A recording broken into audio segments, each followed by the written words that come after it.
This reading by Stuart Wills.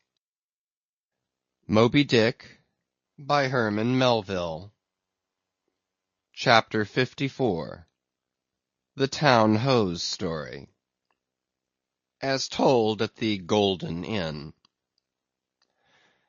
The Cape of Good Hope, and all the watery region about there, is much like some noted four corners of a great highway, where you meet more travellers than in any other part.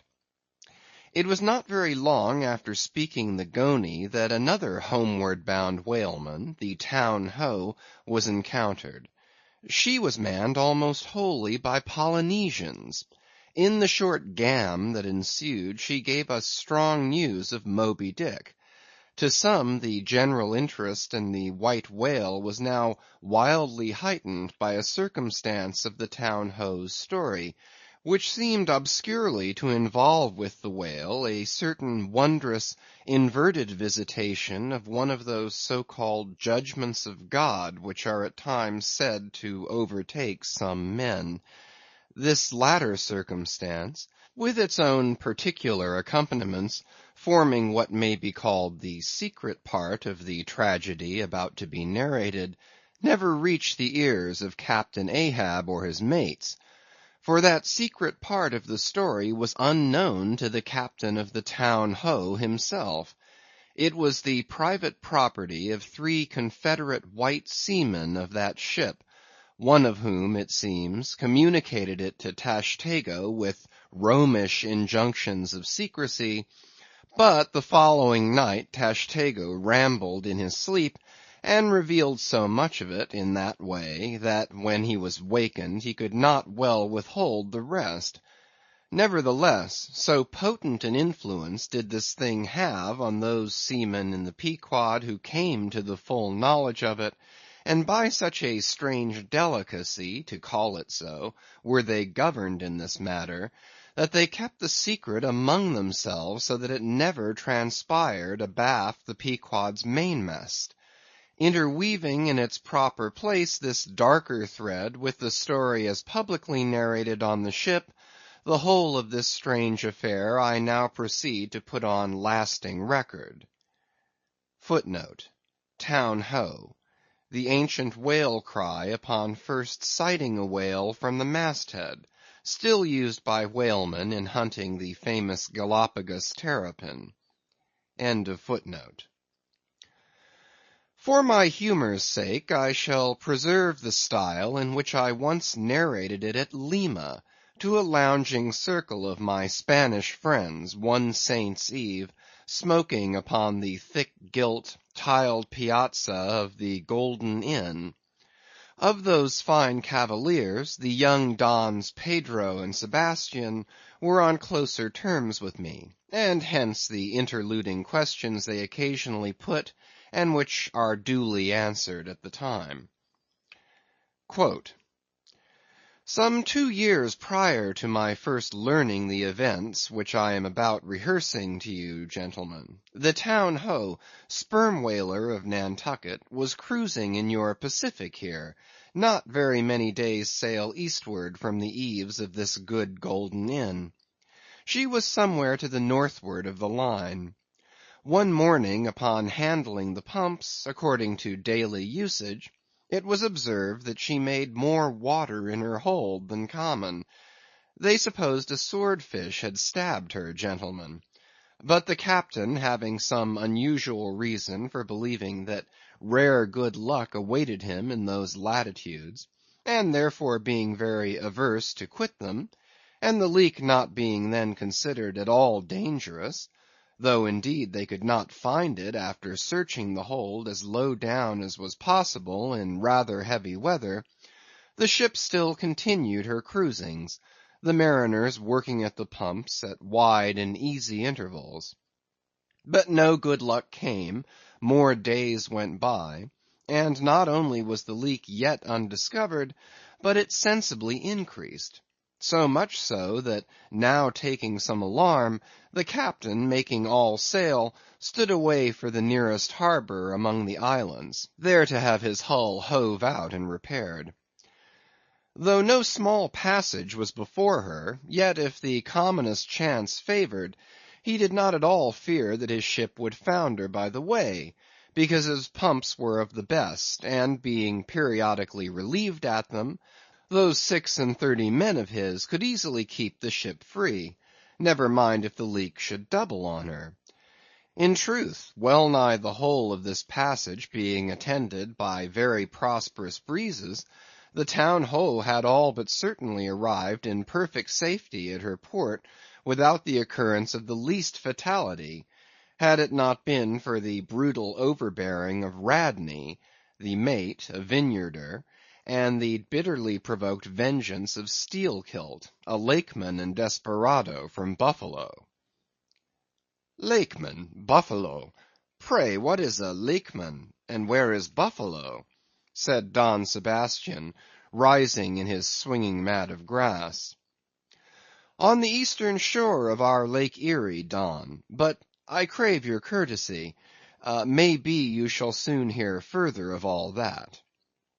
Now, gentlemen, in square-sail brigs and three-masted ships, well nigh as large and stout as any that ever sailed out of your old Callao to far Manila, this Lakeman, in the land-locked heart of our America, had yet been nurtured by all those agrarian freebooting impressions popularly connected with the open ocean. For in their interflowing aggregate, those grand freshwater seas of ours, Erie and Ontario, and Huron and Superior and Michigan, possess an ocean-like expansiveness, with many of the ocean's noblest traits, with many of its rimmed varieties of races and of climes. They contain round archipelagos of romantic isles, even as the Polynesian waters do. In large part, are shored by two great contrasting nations, as the Atlantic is. They furnish long maritime approaches to our numerous territorial colonies from the east, dotted all round their banks. Here and there are frowned upon by batteries, and by the goat-like craggy guns of lofty Mackinaw. They have heard the fleet thunderings of naval victories. At intervals they yield their beaches to wild barbarians, whose red painted faces flash from out their peltry wigwams. For leagues and leagues are flanked by ancient and unentered forests, where the gaunt pines stand like serried lines of kings in Gothic genealogies, those same woods harboring wild Afric beasts of prey, and silken creatures whose exported furs give robes to Tartar emperors. They mirror the paved capitals of Buffalo and Cleveland, as well as Winnebago villages. They float alike the full-rigged merchant ship, the armed cruiser of the state, the steamer, and the beach canoe. They are swept by borean and dismasting blasts as direful as any that lash the salted wave. They know what shipwrecks are, for out of sight of land, however inland, they have drowned full many a midnight ship with all its shrieking crew. Thus, gentlemen, though an inlander, Steelkilt was wild ocean born and wild ocean nurtured, as much of an audacious mariner as any. And for Radney, though in his infancy he may have laid him down on the lone Nantucket beach, to nurse at his maternal sea, though in after life he had long followed our austere Atlantic and your contemplative Pacific, yet he was quite as vengeful and full of social quarrel as the backwoods seaman, fresh from the latitudes of buckhorn-handled bowie knives. Yet was this Nantucketer a man with some good-hearted traits, and this Lakeman a mariner, who though a sort of devil indeed, might yet by inflexible firmness, only tempered by that common decency of human recognition which is the meanest slave's right, thus treated, this Steelkilt had long been retained harmless and docile. At all events, he had proved so thus far. But Radney was doomed and made mad, and Steelkilt—but, gentlemen, you shall hear. It was not more than a day or two, at the furthest, after pointing her prow for her island haven, that the Town-Ho's leak seemed again increasing, but only so as to require an hour or more at the pumps every day. You must know that in a settled and civilized ocean like our Atlantic, for example, some skippers think little of pumping their whole way across it, though of a still sleepy night, should the officer of the deck happen to forget his duty in that respect, the probability would be that he and his shipmates would never again remember it, on account of all hands gently subsiding to the bottom. Nor in the solitary and savage seas far from you to the westward, gentlemen, is it altogether unusual for ships to keep clanging at their pump handles in full chorus, even for a voyage of considerable length; that is, if it lie along a tolerably accessible coast, or if any other reasonable retreat is afforded them. It is only when a leaky vessel is in some very out-of-the-way part of those waters, some really landless latitude, that her captain begins to feel a little anxious. Much this way had it been with the Town-Ho. So, when her leak was found gaining once more, there was in truth some small concern manifested by several of her company, especially by Radney the mate. He commanded the upper sails to be well hoisted, sheeted home anew, and every way expanded to the breeze. Now this Radney, I suppose, was as little of a coward, and as little inclined to any sort of nervous apprehensiveness touching his own person, as any fearless, unthinking creature on land or on sea that you can conveniently imagine, gentlemen. Therefore, when he betrayed this solicitude about the safety of the ship, some of the seamen declared that it was only on account of his being a part owner in her. So, when they were working that evening at the pumps, there was on this head no small gamesomeness slyly going on among them, as they stood with their feet continually overflowed by the rippling clear water, clear as any mountain spring, gentlemen, that, bubbling from the pumps, ran across the deck, and poured itself out in steady spouts at the lee scupper holes. Now, as you well know, it is not seldom the case in this conventional world of ours, watery or otherwise, that when a person placed in command over his fellow men finds one of them to be very significantly his superior in general pride of manhood, straightway against that man he conceives an unconquerable dislike and bitterness, and if he have a chance, he will pull down and pulverize that subaltern's tower, and make a little heap of dust of it. Be this conceit of mine as it may, gentlemen, at all events Steelkilt was a tall and noble animal with a head like a Roman, and a flowing golden beard like the tasselled housings of your last viceroy's snorting charger, and a brain and a heart and a soul in him, gentlemen, which had made Steelkilt Charlemagne, had he been born son to Charlemagne's father. But Radney, the mate, was as ugly as a mule, yet as hardy, as stubborn, as malicious. He did not love Steelkilt, and Steelkilt knew it. Espying the mate drawing near as he was toiling at the pump with the rest, the lakeman affected not to notice him, but unawed went on with his gay banterings. "Aye, aye, my merry lads, it's a lively leak this. Hold a cannikin, one of ye, and let's have a taste. By the Lord, it's worth bottling. I tell ye what, men, old Rad's investment must go for it. He had best cut away his part of the hull and tow it home. The fact is, boys, that swordfish only began the job. He's come back again with a gang of ship carpenters, sawfish, and filefish, and what not, and the whole posse of 'em are now hard at work, cutting and slashing the bottom, making improvements, I suppose. If old Rad were here now, I'd tell him to jump overboard and scatter 'em.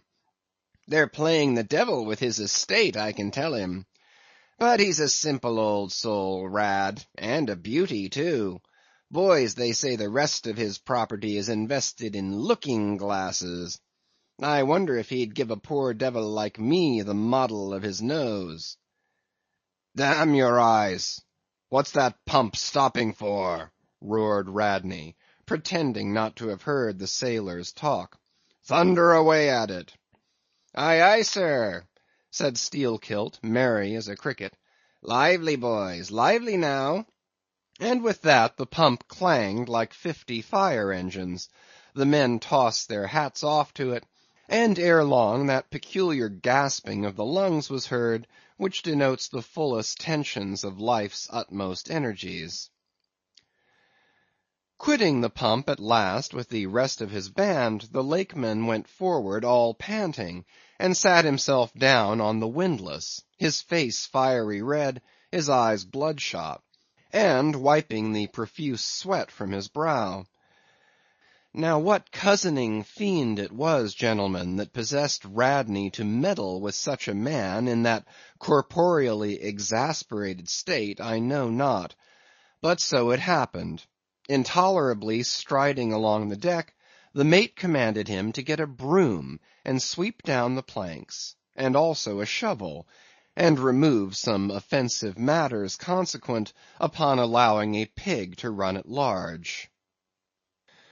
Now, gentlemen, sweeping a ship's deck at sea is a piece of household work, which in all times but raging gales is regularly attended to every evening.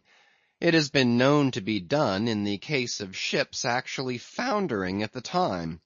Such, gentlemen, is the inflexibility of sea usages, and the instinctive love of neatness in seamen, some of whom would not willingly drown without first washing their faces. But in all vessels this broom business is the prescriptive province of the boys, if boys there be aboard. Besides, it was the stronger men in the town ho that had been divided into gangs, taking turns at the pumps; and being the most athletic seaman of them all, Steelkilt had been regularly assigned captain of one of the gangs; consequently he should have been freed from any trivial business not connected with truly nautical duties, such being the case with his comrades. I mention all of these particulars so that you may understand exactly how this affair stood between the two men. But there was more than this. The order about the shovel was almost as plainly meant to sting and insult Steelkilt as though Radney had spat in his face. Any man who has gone sailor in a whale ship will understand this, and all this, and doubtless much more, the Lakeman fully comprehended when the mate uttered his command. But as he sat still for a moment, and as he steadfastly looked into the mate's malignant eye, and perceived the stacks of powder casks heaped up in him, and the slow match silently burning along towards them; as he instinctively saw all this, that strange forbearance and unwillingness to stir up the deeper passionateness in any already ireful being, a repugnance most felt, when felt at all, by really valiant men, even when aggrieved, this nameless phantom feeling, gentlemen, stole over Steelkilt. Therefore, in his ordinary tone, only a little broken by the bodily exhaustion he was temporarily in, he answered him, saying that sweeping the deck was not his business, and he would not do it. And then, without at all alluding to the shovel, he pointed to 3 lads as the customary sweepers, who, not being billeted at the pumps, had done little or nothing all day.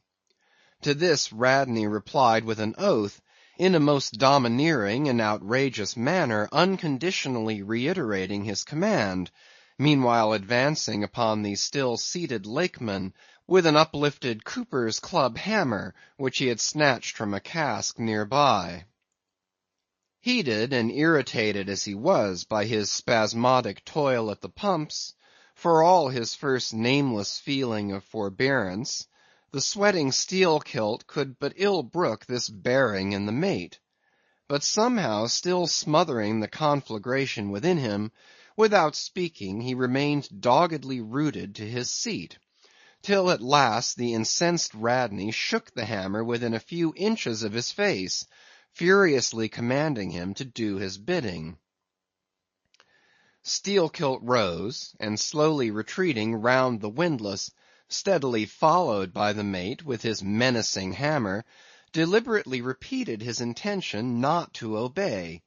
Seeing, however, that his forbearance had not the slightest effect, by an awful and unspeakable intimation with his twisted hand, he warned off the foolish and infatuated man. But it was to no purpose, and in this way the two went once slowly round the windlass, when resolved at last no longer to retreat, bethinking him that he had now forborne as much as comported with his humour, the Lakeman paused on the hatches, and thus spoke to the officer. "Mr. Radney, I will not obey you. Take that hammer away, or look to yourself."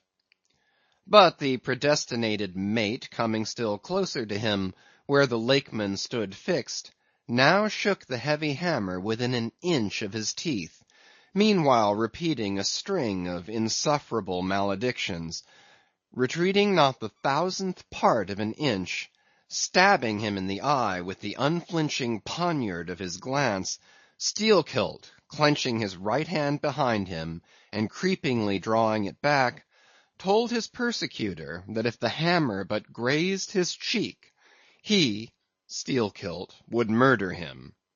But, gentlemen, the fool had been branded for the slaughter by the gods. Immediately the hammer touched his cheek, the next instant the lower jaw of the mate was stove in his head. He fell on the hatch, spouting blood like a whale. Ere the cry could go aft, Steelkilt was shaking one of the backstays leading far aloft, to where two of his comrades were standing their mastheads. They were both Canallers. "Canallers!" cried Don Pedro. "We have seen many whale ships in our harbors, but never heard of your Canallers. Pardon, who and what are they?" "Canallers, Don, are the boatmen belonging to our grand Erie Canal. You must have heard of it." "Nay, Senor. Hereabouts in this dull, warm, most lazy and hereditary land, we know but little of your vigorous north." "Aye? Well then, Don, refill my cup.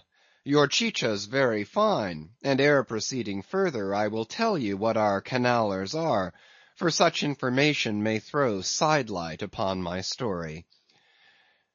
For 360 miles, gentlemen, through the entire breadth of the State of New York, through numerous populous cities and most thriving villages, through long, dismal, uninhabited swamps and affluent cultivated fields, unrivalled for fertility, by billiard room and bar room, through the holy of holies of great forests, on Roman arches over Indian rivers, through sun and shade, by happy hearts or broken, through all the wide contrasting scenery of those noble Mohawk counties, and especially by rows of snow-white chapels, whose spires stand almost like milestones, flows one continual stream of Venetianly corrupt and often lawless life.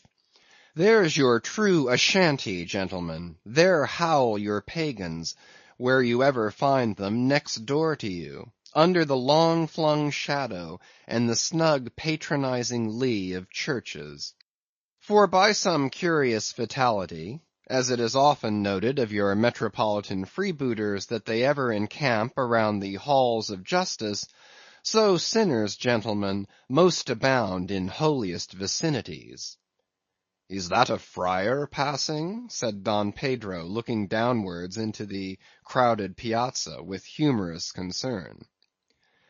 "Well, for our northern friend, Dame Isabella's Inquisition wanes in Lima," laughed Don Sebastian. "Proceed, Senor." "A moment, pardon," cried another of the company. "In the name of all us Limeese, I but desire to express to you, Sir Sailor, that we have by no means overlooked your delicacy in not substituting present Lima for distant Venice in your corrupt comparison. Oh no, do not bow and look surprised. You know the proverb along all this coast, corrupt as Lima. It but bears out your saying too. Churches more plentiful than billiard tables, and forever open, and corrupt as Lima. So too Venice, I have been there, the holy city of the blessed evangelist Saint Mark. Saint Dominic, purge it. Your cup, thanks, here I refill. Now, you pour out again. Freely depicted in his own vocation, gentlemen, the Canaller would make a fine dramatic hero, so abundantly and picturesquely wicked is he. Like Mark Antony, for days and days along his green-turfed, flowery Nile, he indolently floats, openly toying with his red-cheeked Cleopatra, ripening his apricot thigh upon the sunny deck. But ashore all this effeminacy is dashed. The brigandish guise which the Canaller so proudly sports, his slouched and gaily ribboned hat betoken his grand features. A terror to the smiling innocence of the villages through which he floats, his swart visage and bold swagger are not unshunned in cities. Once a vagabond on his own canal, I have received good turns from one of these Canallers. I thanked him heartily, would fain not be ungrateful, but it is often one of the prime redeeming qualities of your man of violence, that at times he is as stiff an arm to back a poor stranger in a strait as to plunder a wealthy one. In sum, gentlemen, what the wildness of this canal life is emphatically evinced by this, that our wild whale fishery contains so many of its most finished graduates, and that scarce any race of mankind, except Sydney men, are so much distrusted by our whaling captains. Nor does it at all diminish the curiousness of this matter, that to many thousands of our rural boys and young men born along its line, the probationary life of the Grand Canal furnishes the sole transition between quietly reaping in a Christian cornfield and recklessly ploughing the waters of the most barbaric seas. I see, impetuously exclaimed Don Pedro, spilling his chicha upon his silvery ruffles. No need to travel. The world's one Lima. I had thought now that at your temperate north the generations were cold and holy as the hills. But the story. I left off, gentlemen, where the Lakeman shook the backstay. Hardly had he done so, when he was surrounded by the 3 junior mates and the 4 harpooneers, who all crowded him to the deck. But sliding down the ropes like baleful comets, the 2 Canallers rushed into the uproar, and sought to drag their man out of it toward the forecastle. Others of the sailors joined with them in this attempt, and a twisted turmoil ensued. While standing out of harm's way, the valiant captain danced up and down with a whale pike, calling upon his officers to manhandle that atrocious scoundrel, and smoke him along to the quarter-deck. At intervals he ran close up to the revolving border of the confusion, and prying into the heart of it with his pike, sought to prick out the object of his resentment. But Steelkilt and his desperadoes were too much for them all.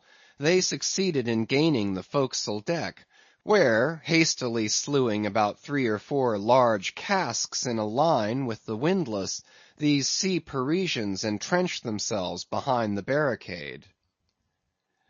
"Come out of that, ye pirates!" roared the captain, now menacing them with a pistol in each hand, just brought to him by the steward. "Come out of that, ye cutthroats!" Steelkilt leaped on the barricade, and striding up and down there, defied the worst the pistols could do, but gave the captain to understand distinctly that his, Steelkilt's death, would be the signal for a murderous mutiny on the part of all hands. Fearing in his heart lest this might prove but too true, the captain a little desisted, but still commanded the insurgents instantly to return to their duty. "Will you promise not to touch us if we do?" demanded their ringleader. "Turn to! Turn to!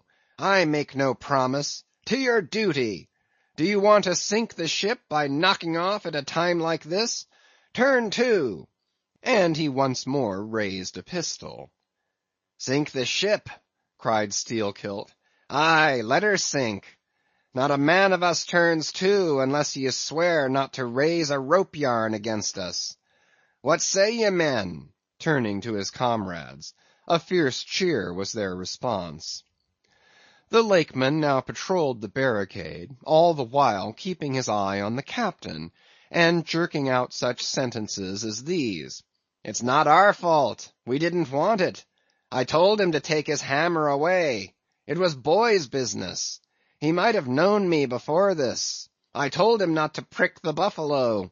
I believe I have broken a finger here against his cursed jaw. Ain't those mincing knives down in the forecastle there, men? Look to those handspikes, my hearties. Captain, by God, look to yourself. Say the word, and don't be a fool. Forget it all. We are ready to turn to. Treat us decently, and we're your men, but we won't be flogged. Turn to! I make no promises. Turn to, I say." "Look ye now," cried the Lakeman, flinging out his arms towards him. "There are a few of us here, and I am one of them, who have shipped for the cruise, d'ye see.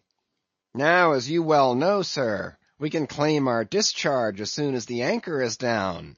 So we don't want a row. It's not our interest.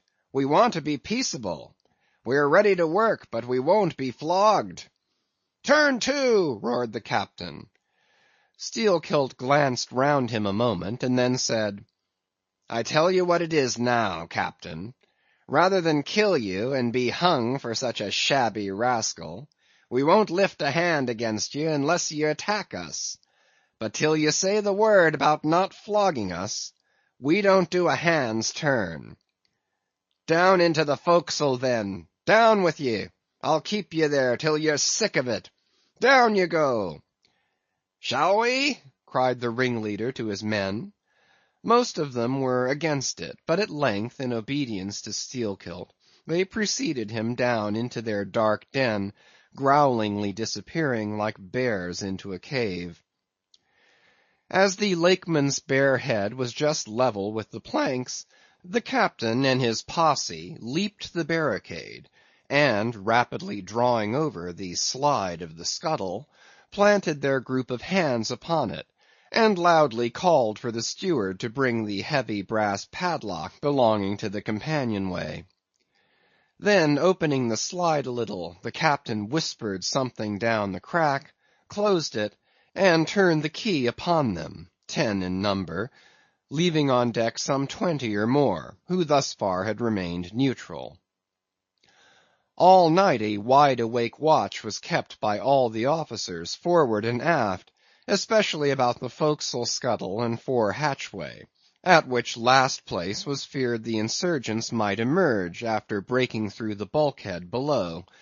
But the hours of darkness passed in peace, the men who still remained at their duty toiling hard at the pumps, whose clinking and clanking at intervals through the dreary night dismally resounded through the ship.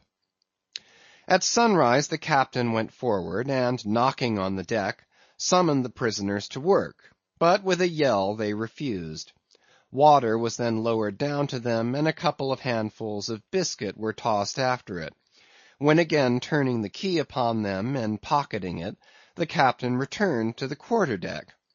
Twice every day for 3 days this was repeated, but on the 4th morning a confused wrangling, and then a scuffling was heard, as the customary summons was delivered, and suddenly 4 men burst up from the forecastle, saying they were ready to turn to. The fetid closeness of the air, and a famishing diet, united perhaps to some fears of ultimate retribution, had constrained them to surrender at discretion. Emboldened by this, the captain reiterated his demand to the rest, But Steelkilt shouted to him a terrific hint to stop his babbling and betake himself where he belonged. On the fifth morning, 3 others of the mutineers bolted up into the air from the desperate arms below that sought to restrain them. Only 3 were left. "Better turn to now?" said the captain with a heartless jeer. "Shut us up again, will ye?" cried Steelkilt. "Oh, certainly, the captain," and the key clicked. It was at this point, gentlemen, that, enraged by the defection of 7 of his former associates, and stung by the mocking voice that had last hailed him, and maddened by his long entombment in a place as black as the bowels of despair, it was then that Steelkilt proposed to the 2 Canallers, thus far apparently of one mind with him, to burst out of their hole at the next summoning of the garrison, and armed with their keen mincing knives, long crescentic, heavy implements with a handle at each end, run amuck from bowsprit to taffrail, and if by any devilishness of desperation possible, seize the ship. For himself, he would do this, he said, whether they joined him or not. That was the last night he should spend in that den. But the scheme met with no opposition on the part of the other 2. They swore they were ready for that, or for any other mad thing, for anything, in short, but a surrender. And what was more, they each insisted on being the first man on deck, when the time to make the rush should come. But to this their leader as fiercely objected, reserving that priority for himself, particularly as his 2 comrades would not yield the one to the other in the matter.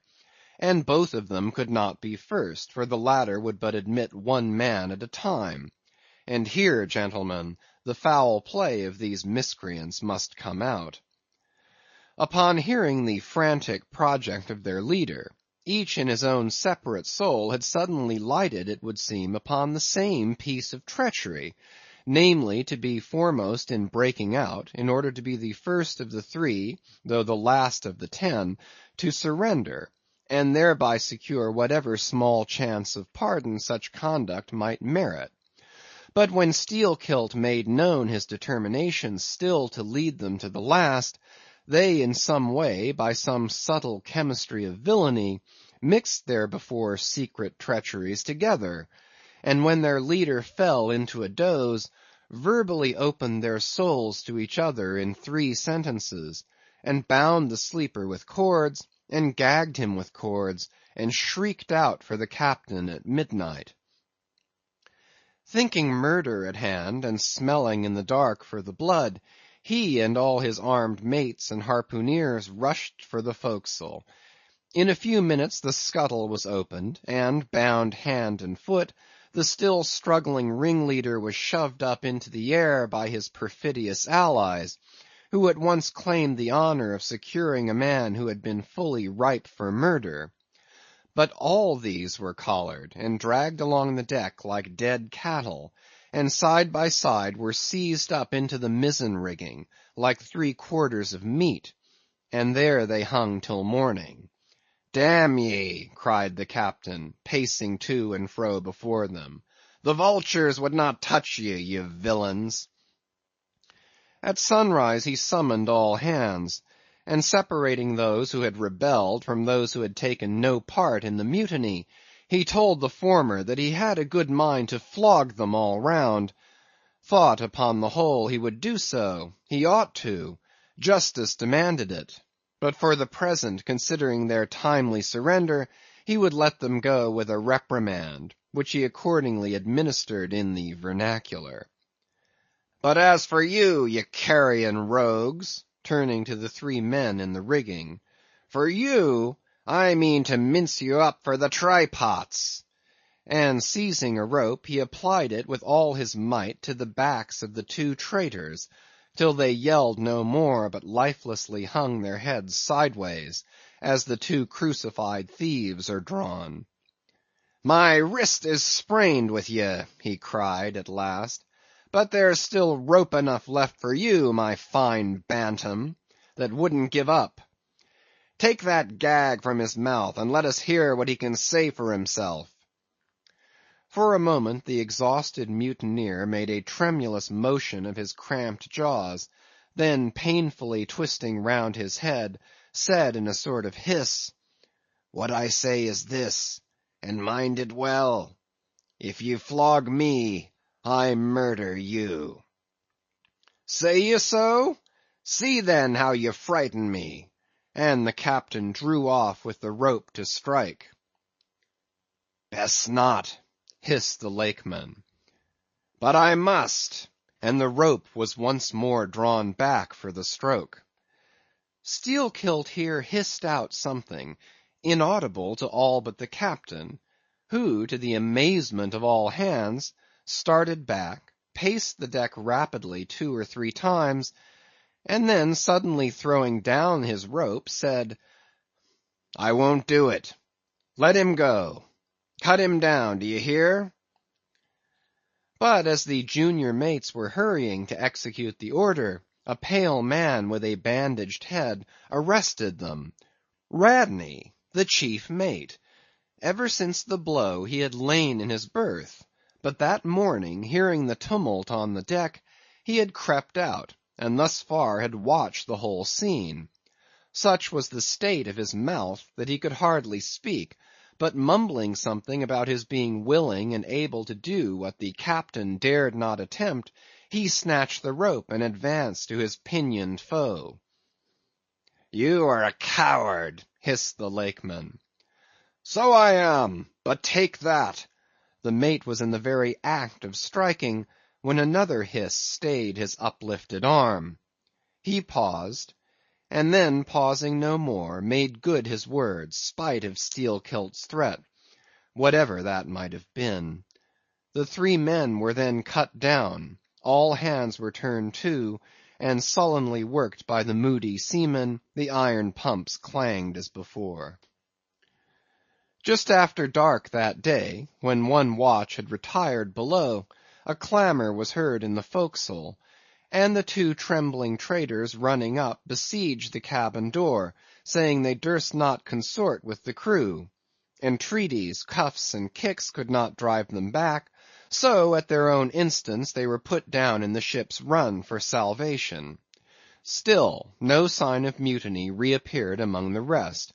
On the contrary, it seemed that mainly at Steelkilt's instigation they had resolved to maintain the strictest peacefulness, obey all orders to the last, and when the ship reached port, desert her in a body. But in order to ensure the speediest end to the voyage, they all agreed to another thing, namely, not to sing out for whales in case any should be discovered.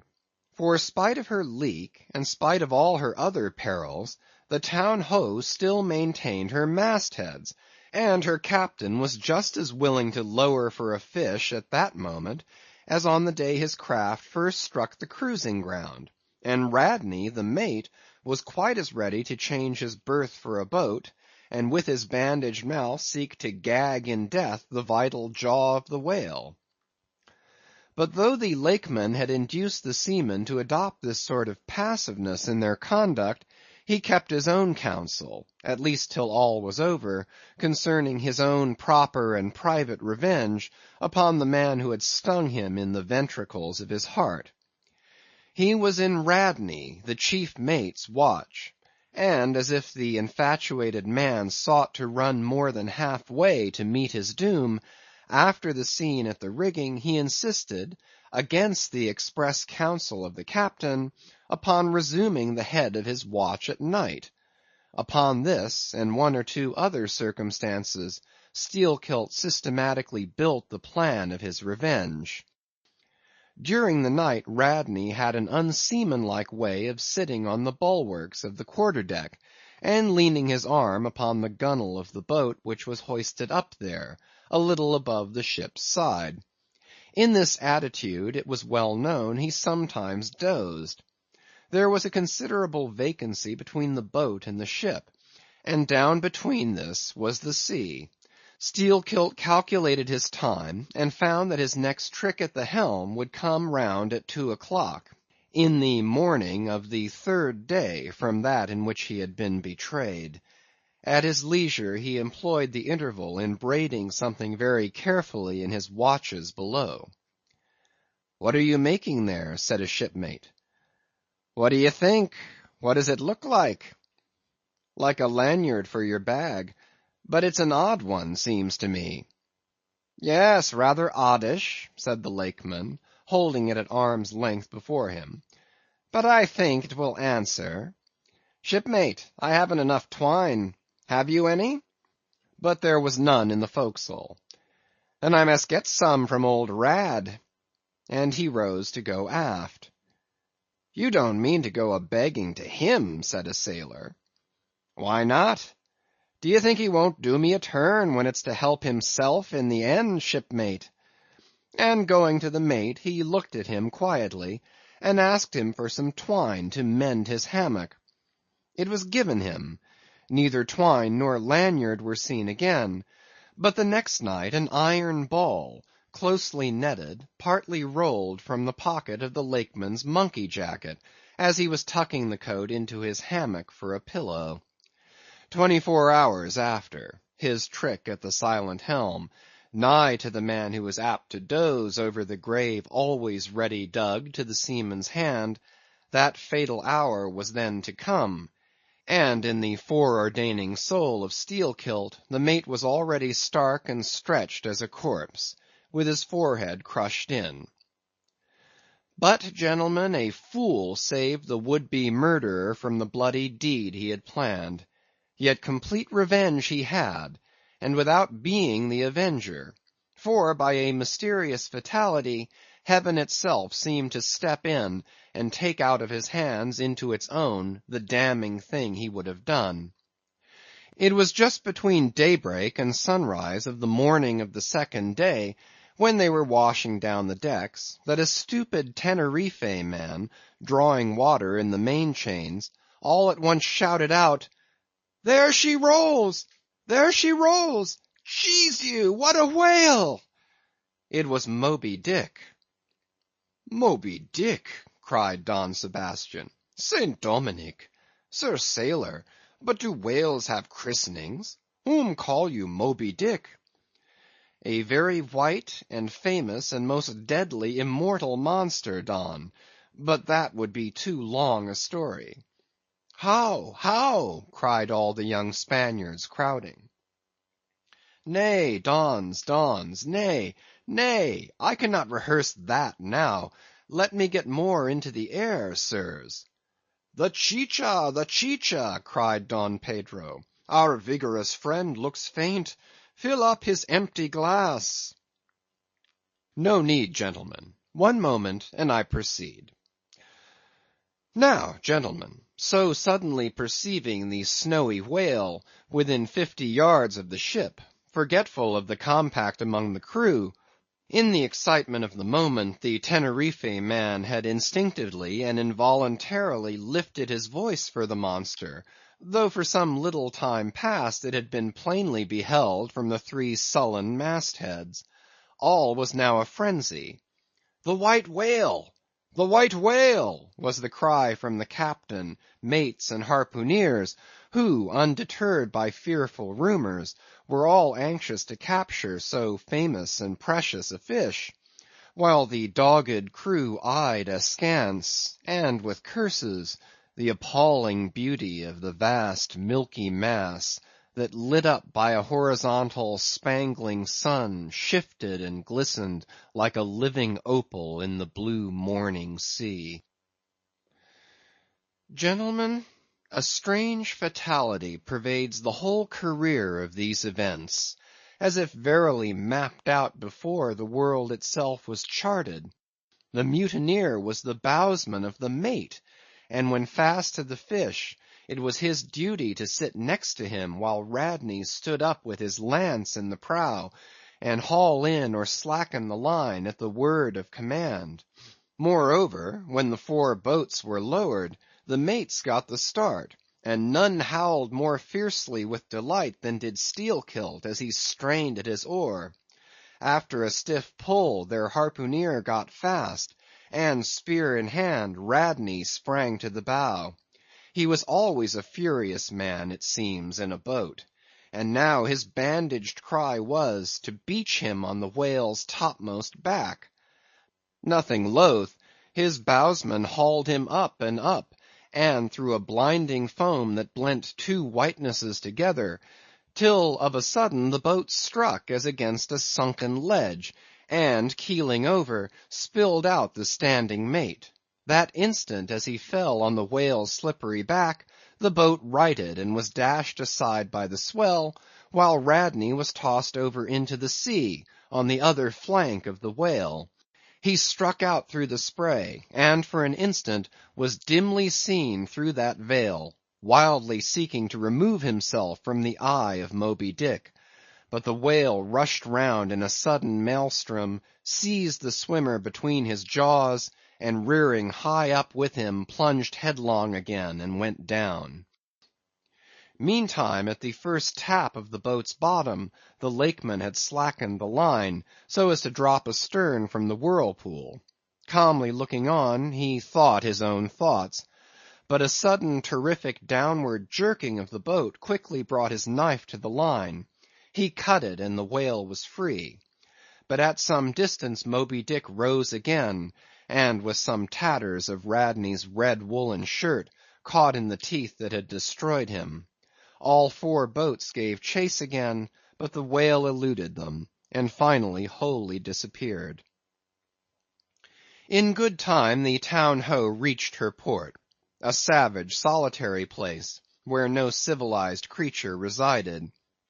There, headed by the Lakeman, all but 5 or 6 of the foremastmen deliberately deserted among the palms, and eventually, as it turned out, seizing a large double war canoe of the savages, and setting sail for some other harbor. The ship's company being reduced to but a handful, the captain called upon the islanders to assist him in the laborious business of heaving down the ship to stop the leak.